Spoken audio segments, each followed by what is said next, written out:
ಜಾತ್ರೆನ ನೋಡಕ್ಕೂ ಬಂದಿಲ್ಲ. ನಾವು ಬಂದಿರೋಂಥದ್ದು ಒಬ್ಬ ಅಮಾಯಕ ಕಾರ್ಯಕರ್ತ ಬಲಿಯಾಗಿದೆ. ಯಾರು ಕೊಲೆ ಮಾಡಿದ್ದಾರೆ ಅವನಿಗೆ ಶಿಕ್ಷೆ ಆಗಬೇಕು ಅಂತ ಕೇಳಕ್ಕೆ ನಾವು ಬಂದಿದ್ದೀರಿ. ನಾನು ಪೊಲೀಸರನ್ನ ಸರ್ಕಾರನ ಕೇಳ್ತೀನಿ, ಒಂದು ಮಾತು ಕೇಳ್ತೀನಿ. ನಾನು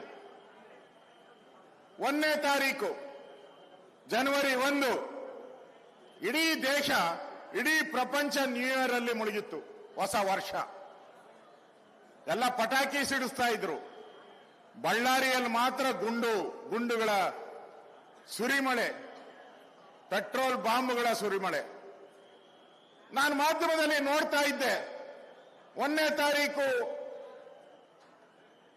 ಗುಂಡಾರ್ತು. ಯಾರು ಗುಂಡು ಗೊತ್ತಿಲ್ಲ, ಯಾರು ಆರಿಸ್ತರು ಗೊತ್ತಿಲ್ಲ. ಇದೇ ವಾರ್ತೆಗಳನ್ನ ನಾನು ನೋಡ್ತಾ ಇದ್ದೆ. ನಾನು ಒಂದು ಮಾತನ್ನ ಪೊಲೀಸರು ಕೇಳ್ತೀನಿ. ಅಕಸ್ಮಾತ್ ತಪ್ಪಿ ಅದೇನಾದ್ರೂ ಜನಾರ್ದನ್ ರೆಡ್ಡಿ ಶ್ರೀರಾಮುಲು ಅವರ ಕಡೆಯಿಂದ ಏನಾದ್ರೂ ಗುಂಡಾರಿದ್ರೆ ಇಲ್ಲಿರೋರೆಲ್ಲ ಯಾರ್ಯಾರು ಬಂದಿದ್ದೀರಲ್ಲ 1000 ಜನ ಇವತ್ತು ಜೈಲಲ್ಲಿ ಇರ್ತಾ ಇದ್ರಿ. ನೀವೆಲ್ಲ ಮನೆಗೂ ಬಂದು ಅರೆಸ್ಟ್ ಮಾಡ್ಬಿಡ್ತಾ ಇದ್ರು. ಮನೆ ಬಂದು ಪೊಲೀಸರು ಲಾಠಿ ಹಿಡ್ಕೊಡ್ತಾ ಇದ್ರು. ದರ ಎಳ್ಕೊಂಡು ಹೋಗ್ತಾ ಇದ್ರು. ನಾನು ಪೊಲೀಸರು ಕೇಳ್ತೀನಿ, ಯಾಕಪ್ಪ ಇವಾಗ ಕೊಲೆ ಮಾಡಿಸ್ತೋರ್ನ ಯಾರನ್ನ ಬಂಧನ ಮಾಡಿದ್ದೀರಾ? ಆ ಗನ್ಮ್ಯಾನ್ಗಳನ್ನ ಅರೆಸ್ಟ್ ಮಾಡಕ್ಕೂ ಎಷ್ಟು ಇನ್ಫ್ಲೂಯೆನ್ಸ್ ಪೊಲೀಸ್ ಮೇಲೆ ಅಂತ ಹೇಳಿದ್ರೆ, ಸಡನ್ ಆಗಿ ಅವ್ರನ್ನ ಅರೆಸ್ಟ್ ಮಾಡಿಲ್ಲ. ಅವ್ರ ಗನ್ ಮಾತ್ರ ಇಟ್ಕೊಂಡಿದ್ರು. ಕಿತ್ಕೊಂಡಿಲ್ಲ, ಕರೆದ್ಬಿಟ್ಟು ಸ್ವಲ್ಪ ನಿನ್ ಗನ್ ಕೊಡಪ್ಪ, ನಾನು ಸ್ವಲ್ಪ ಪಾಲಿಶ್ ಮಾಡ್ಕೊಡ್ತೀನಿ ಅಂತ ಇಟ್ಕೊಂಡಿದ್ರು. ನಾಚಿಕೆ ಆಗ್ಬೇಕಲ್ಲ. ಕೊಲೆ ಆಗಿದೆ. ಕೊಲೆ ಆದಾಗ ಪೊಲೀಸರು ಎಷ್ಟು ಅಲರ್ಟ್ ಇರ್ಬೇಕು. ಯಾರೇ ಆಗಿರ್ಲಿ, ಮಂತ್ರಿ ಆಗಿರ್ಲಿ, MLA ಆಗಿರ್ಲಿ, ಯಾರೇ ಆಗಿರ್ಲಿ, ಕೊಲೆನೇ. ನಾನು ಪೊಲೀಸರು ಫೋನ್ ಮಾಡಿದೆ. ಹೇಳಿದ್ರು ಅವರು, ಅಚಾನಕ್ಕಾಗಿ ಗುಂಡಾರ್ಬಿಡ್ತಂತೆ. ಹಾಗಾದ್ರೆ ನಾವು ಅಚಾನಕ್ಕಾಗಿ ಗುಂಡಾರಿಸ್ಬಿಡ್ತೀರಿ, ಬಿಡ್ತೀರನ್ರಿ? ಒಳಗಾಗ್ತೀರಾ? ಇದುವರೆಗೂ ಯಾರು ಕೊಲೆ ಮಾಡಿಸ್ತು ಅವನು ಆರಾಮ್ಸೆ ಬೆಂಗಳೂರಲ್ಲಿ ಇದ್ದಾರೆ, ಅರೆಸ್ಟ್ ಮಾಡಿಲ್ಲ. ಅದೇನಾದ್ರೂ ಉಲ್ಟಾ ಆಗಿದ್ರೆ ಜನಾರ್ದನ್ ರೆಡ್ಡಿ ಏನು ಇರೋರ್ನೆಲ್ಲರೂ ಕರ್ಕೊಂಡು ಹೋಗ್ತಾ ಇದ್ರಿ. ನ್ಯಾಯ ಇದೇನಾ?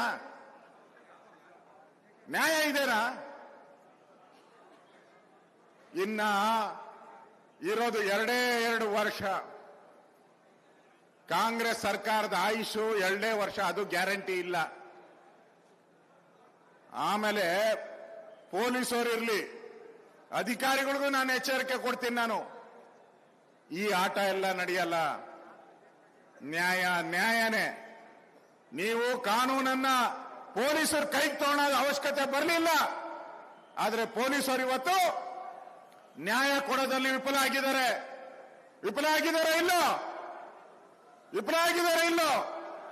ಆಗಿದ್ದಾರೆ ಇವತ್ತು. ಉಲ್ಟಾ ಆಗಿದ್ರೆ ಎಲ್ಲರನ್ನು ಬಂಧಿಸೋರು. ಈಗ ಬಂಧನನೇ ಇಲ್ಲ. ಬೇಲ್ ತಗೊಳ್ಳೋವರೆಗೂ ಕಾಯ್ತಾರೆ. ಇವೆಲ್ಲ ಬಹಳ ದಿನ ನಡೆಯಲ್ಲ. ಇವತ್ತು ಜನಾರ್ದನ್ ರೆಡ್ಡಿ ಇರ್ಬೋದು, ಶ್ರೀರಾಮುಲು ಇರ್ಬೋದು, ಈ ಜಿಲ್ಲೆಯಲ್ಲಿ ಅವರ ನಾಯಕತ್ವ ಡೆವಲಪ್ಮೆಂಟ್ ಆಗಿದೆ. ಈ ಕಳೆದ 2 ವರ್ಷದಲ್ಲಿ ಏನ್ ಡೆವಲಪ್ಮೆಂಟ್ ಆಗಿದೆ? ಏನು ಡೆವಲಪ್ಮೆಂಟ್ ಆಗಿದೆಯಾ? ಅದೇ ರೋಡು, ಅದೇ ಡಬಲ್ ರೋಡು, ಅದೇ ಜನಾರ್ದನ್ ರೆಡ್ಡಿ ಶ್ರೀರಾಮುಲು ಮಾಡಿಸಿದ ಅದೇ ಡಬಲ್ ರೋಡು, ಅದೇ DC ಆಫೀಸು, ಅದೇ ತಾಲೂಕು ಆಫೀಸು. ಏನನ್ನ ಬದಲಾವಣೆ ಆಗಿದೆಯಾ? ಏನೂ ಇಲ್ಲ. ಬದಲಾವಣೆ ಆಗಿರೋದು ಒಂದೇ, ಗುಂಡುಗಳಾರಿರೋದು ಅಷ್ಟೇ. ಗುಂಡುಗಳಷ್ಟೇ ಇಲ್ಲಿ ಬಂದಿದೆ. ನಾನು ಕೇಳ್ತೀನಿ ಪೊಲೀಸವ್ರಿಗೆ, ಆಟೋದಲ್ಲಿ ಮಾಧ್ಯಮದವರು ತೋರಿಸ್ತಾ ಇದ್ರು, ಪೆಟ್ರೋಲ್ ಬಾಂಬ್ಗಳು ಹಾಕೊಂಡು ಹೋಗ್ತಾ ಇದ್ರು ಅವರು. ಪೆಟ್ರೋಲ್ ಬಾಂಬ್ಗಳು.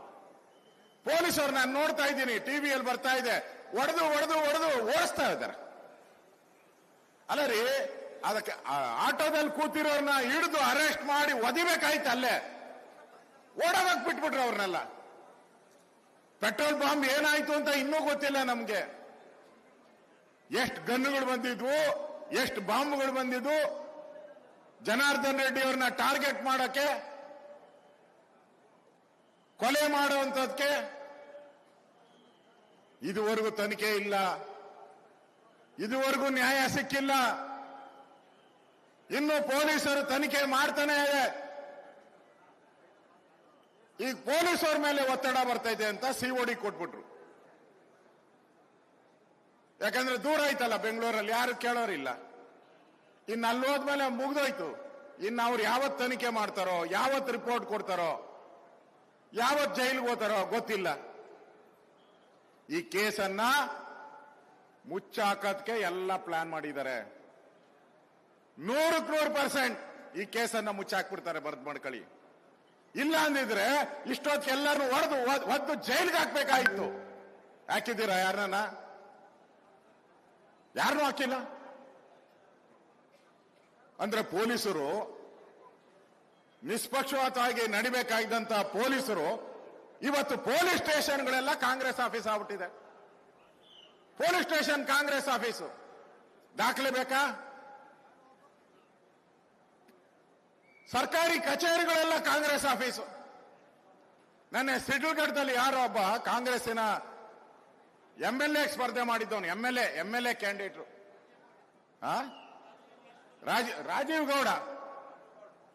ಗೌಡ ಅವನ್ ಕಮಿಷನರ್ಗೆ ಹೇಳ್ತಾನೆ, ಏಯ್ ಇಲ್ಲಿ ಹೆಂಗೆ ಹೇಳಿದ್ರಲ್ಲ ಬಳ್ಳಾರಿಯಲ್ಲಿ, ಅವನ್ ಯಾವನೋ ಬಂದು ಹೇಳಿದ್ನಲ್ಲ, ಅವನ್ ಯಾರೋ MLA ಹೇಳಿದ್ನಲ್ಲ, ಬೆಂಕಿ ಹಚ್ಚಿಬಿಡ್ತೀನಿ ಬಳ್ಳಾರಿಗೆಲ್ಲ ಅಂತ. ಏನಮ್ಮ ಪರಕೆ ತಗೊಳಲ್ಲ ಬೆಂಕಿ ಹಚ್ಚಕ್ ಬಂದ್ರೆ? ಬಿಡ್ತೀರಾ ನಿಮ್ಮ ಮನೆ ಬೆಂಕಿ ಹಚ್ಚಕ್ ಬಂದ್ರೆ? ನಿನ್ನ ಮನೆ ಸುಡ್ಬೇಕಾದ್ರೆ 5 ನಿಮಿಷ ಬೇಕು. ಇನ್ ಬಳ್ಳಾರಿನ 5 ನಿಮಿಷದಾಗ ಹೆಂಗ್ ಸುಡಕ್ ಸಾಧ್ಯ? ನೀನು ಬಳ್ಳಾರಿನ 5 ನಿಮಿಷಕ್ಕೆ ಸುಟ್ಬಿಡ್ತಾರಂತೆ.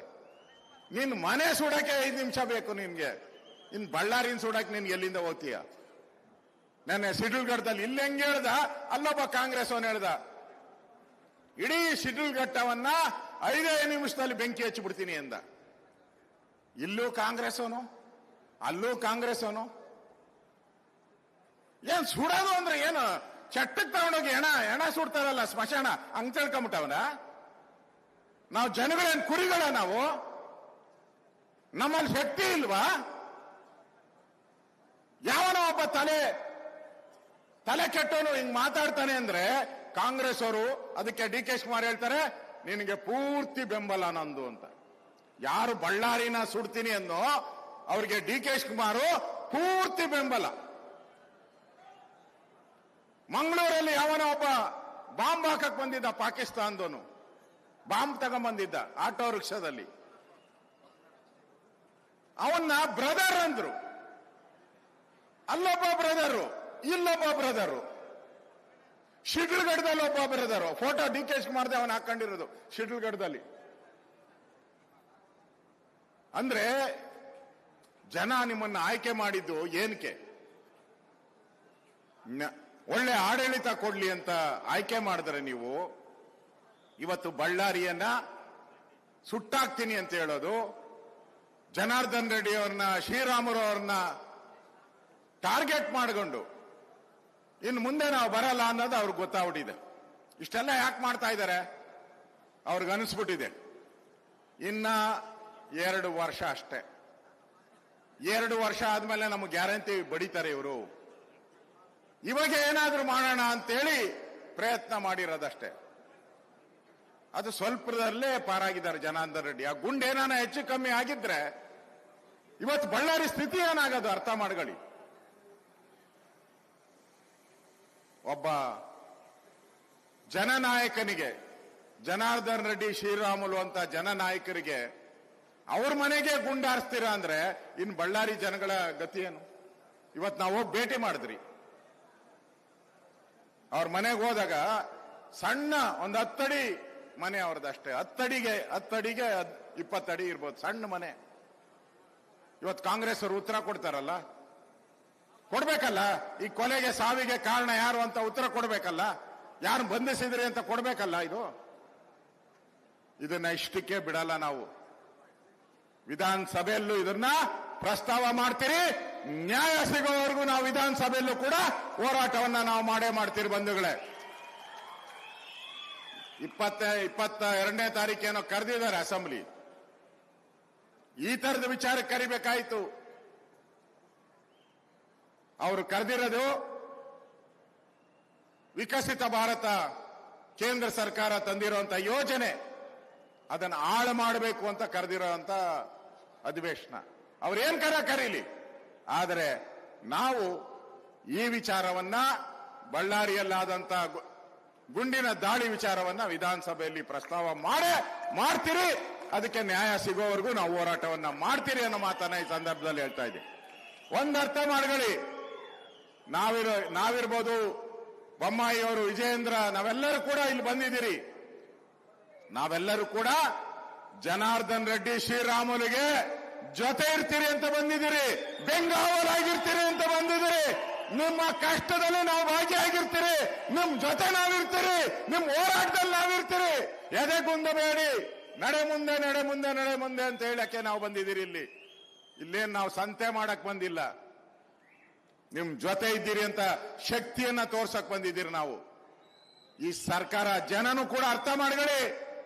2 ವರ್ಷ ಒಂದು ಹಾಡಿದೆ, ಒಳಿತು ಮಾಡು ಮನುಷ್ಯ ನೀ ಇರೋದು 3 ದಿವಸ ಅಂತ.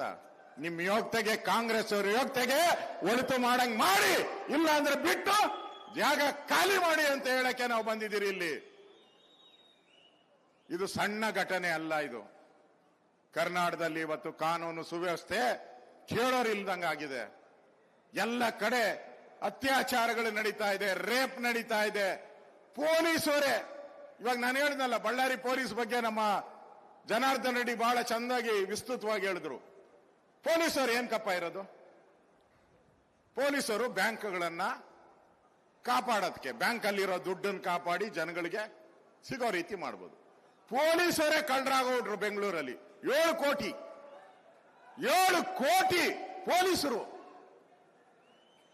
ಅವನಾರೋ ಒಬ್ಬ, ಸರ್ ನಾವು ಪೊಲೀಸ್ ಕಮಿಷನರ್ ನೋಡ್ಬೇಕು, ಸೇಫು, ಪೊಲೀಸ್ ಸ್ಟೇಷನ್ ಸೇಫ್ ಅಲ್ಲ, police station safe, police commissioner ಇನ್ನೂ ಸೇಫು ಅಂತೇಳಿ ಕಾರಲ್ಲಿ 11 ಲಕ್ಷ ಇಟ್ಬಿಟ್ಟು ಪೊಲೀಸ್ ಕಮಿಷನರ್ಗೆ ಒಳಗಡೆ ಹೋದ. ಈಚೆ ಬರೋದ್ರೊಳಗಡೆ ಪೊಲೀಸರು ಎತ್ಕೊಂಡು ಹೋಗ್ಬಿಟ್ರು 11 ಲಕ್ಷ. ಏನು ಯಾವ ಪರಿಸ್ಥಿತಿ ಇದ್ದೀರಿ? ಒಂದು ಕಾಲದಲ್ಲಿ ಪೊಲೀಸರು, ಕರ್ನಾಟಕ ಪೊಲೀಸ್ ಅಂದ್ರೆ ಇಡೀ ದೇಶದಲ್ಲಿ ಒಂದು ಗೌರವ ಇರ್ತಾ ಇತ್ತು. ಸಿಬಿಐಗೆಲ್ಲ ಕರ್ನಾಟಕದ ಪೊಲೀಸರನ್ನ ಕರ್ಕೊಂಡು ಹೋಗ್ತಾ ಇದ್ರು ಸಿಬಿಐಗೆ. ಎಂತ ಗರಿಮೆ ಇತ್ತು ರೀ, ಹಿರಿಮೆ ಇತ್ತು. ಹಾಳು ಮಾಡಾಕ್ಬಿಟ್ರಲ್ರಿ. ನಾನು ಹೋಮ್ ಮಿನಿಸ್ಟರ್ ಆಗಿ ಕೆಲಸ ಮಾಡಿದ್ದೀನಿ, ನನಗೂ ಜವಾಬ್ದಾರಿ ಇದೆ ಮಾತಾಡಕ್ಕೆ. ಆಗ ಈ ಸರ್ಕಾರಗಳು ಬರುತ್ತೆ ಹೋಗುತ್ತೆ. ಸಿದ್ದರಾಮಯ್ಯ ಹೇಳ್ತಾರಲ್ಲ, ನಾನೇ ಇರ್ತೀನಿ, ನಾನೇ.